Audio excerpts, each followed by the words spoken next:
Hello friends, നിശാഗന്ധിയുടെ നല്ലൊരു വീഡിയോയിലേക്ക് ഏവർക്കും സ്വാഗതം. ഇന്ന് നമ്മൾ കൊണ്ടുവന്നിരിക്കുന്നത് എല്ലാവർക്കും പ്രിയപ്പെട്ട, എന്നാൽ നമുക്ക് വളരെ എളുപ്പത്തിൽ വളർത്തിയെടുക്കാൻ കഴിയുന്ന, എല്ലാവർക്കും സുപരിചിതമായിട്ടുള്ള, നമ്മൾ എളുപ്പത്തിൽ പറയുന്ന 10 മണി എന്ന് പേരുള്ള ചെടിയാണ് കേട്ടോ. 10 മണിക്ക് ടേബിൾ റോസ് എന്നും പോർട്ടലാക്ക എന്നൊക്കെ പറഞ്ഞിട്ട് 2-4 പേരുകളുണ്ട്. ഒരുപാട് വെറൈറ്റീസ് ഇതിനകത്ത് വരുന്നുണ്ട് കേട്ടോ. അപ്പോൾ ഇത് നമ്മൾ തുടക്കത്തിലേ പറയുന്ന സെയിൽ വീഡിയോ ആണ്. ഇത് നമ്മുടെ കയ്യിൽ നിറയെ പൂത്ത് നിൽക്കുന്ന ചെടികളാണ് കേട്ടോ. ഒരു 60-ലധികം വെറൈറ്റീസ് നമ്മുടെ കയ്യിലുണ്ട് കേട്ടോ. അപ്പോൾ ഈ കാണുന്നതൊക്കെ ടേബിൾ റോസ് എന്നറിയപ്പെടുന്ന വെറൈറ്റിയാണ്. ഇത് നല്ല കട്ടയായിട്ട് പൂക്കൾ തരുന്ന ചെടിയാണ് കേട്ടോ. അപ്പോൾ ഇതിൻ്റെ പൂക്കളൊക്കെ നമുക്ക് 1-2 ദിവസമൊക്കെ നിൽക്കും. പണ്ട് കാലങ്ങളിലൊക്കെ നമ്മുടെ വീടുകളിലൊക്കെ ഉണ്ടായിരുന്ന 10 മണി എന്ന് പറയുമ്പോൾ രാവിലെ ആ ഒരു സമയമാകുമ്പോൾ അത് വിരിയും. ഒരു ഉച്ചയ്ക്ക് കഴിയുമ്പോഴേക്കും അതാകെ ചുങ്ങിപ്പോവുമായിരുന്നു. ഇപ്പോൾ എന്ന് പറയുമ്പോൾ ഇതൊക്കെ പല നാടുകളിൽ നിന്നും നമ്മുടെ നാടുകളിലേക്ക് എത്തിപ്പെട്ടിട്ടുള്ള ഒരുപാട് വെറൈറ്റീസാണ് കേട്ടോ. ഇതിനകത്ത് ഇപ്പോൾ ക്രോസ് പോളിനേഷനൊക്കെ നടന്നിട്ട് ഒരുപാട് വെറൈറ്റീസ് ഇപ്പോൾ നമ്മുടെ വിപണിയിൽ അവൈലബിൾ ആണ്. 600-ലധികം വെറൈറ്റീസ് ഉണ്ട് കേട്ടോ. നമ്മുടെ കയ്യിലിപ്പോൾ ഒരു 30-ലധികം വെറൈറ്റീസാണ് വരുന്നത്. അപ്പോൾ ഇത് നമുക്ക് വളരെ എളുപ്പത്തിൽ തണ്ട് ഒടിച്ച് വെച്ചിട്ട് ഒരുപാട് തൈകൾ ഉണ്ടാക്കിയെടുക്കാം. അതുമല്ല, ഒരു 4-5 കളറൊക്കെ നമ്മുടെ കയ്യിലുണ്ടെങ്കിൽ ക്രോസ് പോളിനേഷൻ നമ്മളറിയാതെ തന്നെ നടന്നിട്ട് പുതിയ പുതിയ പൂക്കളൊക്കെ നമുക്ക് ചെടിയിൽ കാണാനും കഴിയും. ഇത് നമുക്ക് നല്ല രീതിയിൽ കൃഷി ചെയ്യുന്ന ആളുകളുണ്ട് കേട്ടോ. കൃഷി ചെയ്തിട്ട് നല്ല രീതിയിൽ വരുമാനം വാങ്ങിക്കുന്ന ആളുകളും നമ്മുടെ നാടുകളിലുണ്ട്. ഞാൻ മനസ്സിലാക്കിയെടുത്തോളം നമുക്ക് മറ്റേതൊരു കൃഷിയേക്കാളും 10 മണിച്ചെടി എങ്ങനെ പോലും നമുക്ക് നല്ലൊരു വിജയം തരുന്നൊരു കാര്യമാണ്.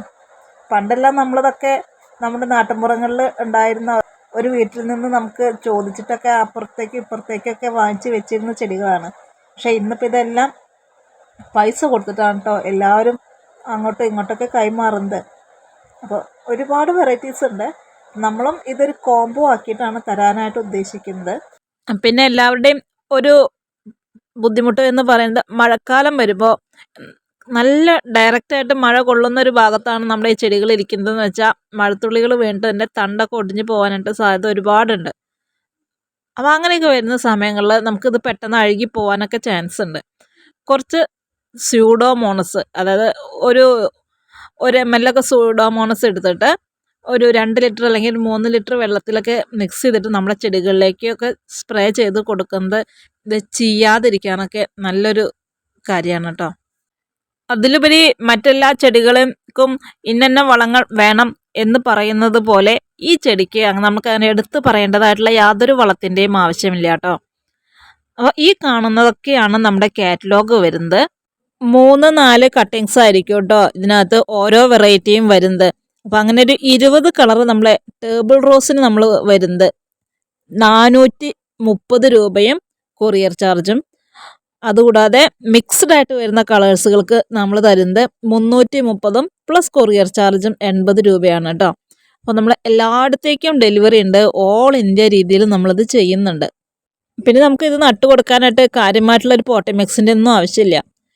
ഒത്തിരി മണ്ണ്, അതല്ലെങ്കിൽ കുറച്ച് ചകിരിച്ചോറായാലും മതി. അതിനകത്ത് നമ്മൾ ഈ തണ്ട് ഒരു നല്ലൊരു ടബ് എടുക്കാം. അത്യാവശ്യം വലിയൊരു ടബ് പറയുമ്പോൾ അതിന് കുഴി അധികം ആവശ്യമില്ല കേട്ടോ. കാരണം ഇത് ഒരുപാട് താഴേക്ക് വളരാത്തൊരു ചെടിയല്ലേ. അപ്പോൾ അത് വായ്വട്ടം കൂടുതലുള്ള പോട്ട് എടുത്തിട്ട്, അതല്ലെങ്കിൽ ഗ്രോ ബാഗ് ആണെങ്കിൽ അങ്ങനെ, അതല്ല മുറ്റത്ത് നടാനാണെങ്കിൽ അങ്ങനെ. പക്ഷേ മുറ്റത്തൊക്കെ നട്ട് കഴിഞ്ഞാൽ ഇത് പെട്ടെന്ന് കോഴിയൊക്കെ വന്ന് കൊത്തിയൊക്കെ നാശാക്കും കേട്ടോ. അപ്പോൾ അങ്ങനെ ഒരു പ്രശ്നമുണ്ട്. അപ്പോൾ ഇതുപോലെ ടബുകളിലൊക്കെ നടാൻ പറ്റുമെങ്കിൽ അങ്ങനെ കുറച്ച് മണ്ണും കുറച്ച് ചകിരിച്ചോറും ഇത്തിരി ചാണകപ്പൊടി പിന്നെ കരിയിലയുടെ പൊടിയൊക്കെ ഉണ്ടെങ്കിൽ അതൊക്കെ ഒന്ന് മിക്സ് ചെയ്തിട്ട് അതിനകത്തേക്ക് നട്ടു കൊടുക്കാം കേട്ടോ.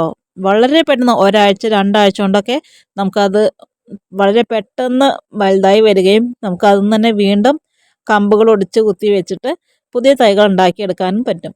പിന്നെ ഫുൾ ടൈം ഇതിനകത്ത് നമുക്ക് പൂക്കൾ കാണാം കേട്ടോ. ഒരു ചെടിയിൽ പൂ കൊഴിഞ്ഞു പോയാലും പുതിയ പുതിയ പൂക്കൾ കണ്ടിന്യൂസ് ആയിട്ട് ഓരോരോ ഭാഗങ്ങളിൽ വന്നുകൊണ്ടിരിക്കും. അപ്പോൾ നമ്മുടെ വാട്സപ്പ് നമ്പർ ഇവിടെ കൊടുക്കുന്നുണ്ട്. ആവശ്യമുള്ളവർ ഒന്ന് കോൺടാക്റ്റ് ചെയ്തോളൂ. ഇതൊക്കെയാണ് നമ്മുടെ ഇന്നത്തെ ചെറിയ ചെറിയ വിശേഷങ്ങൾ. മറ്റു നല്ലൊരു വീഡിയോയുമായിട്ട് വീണ്ടും കാണാം.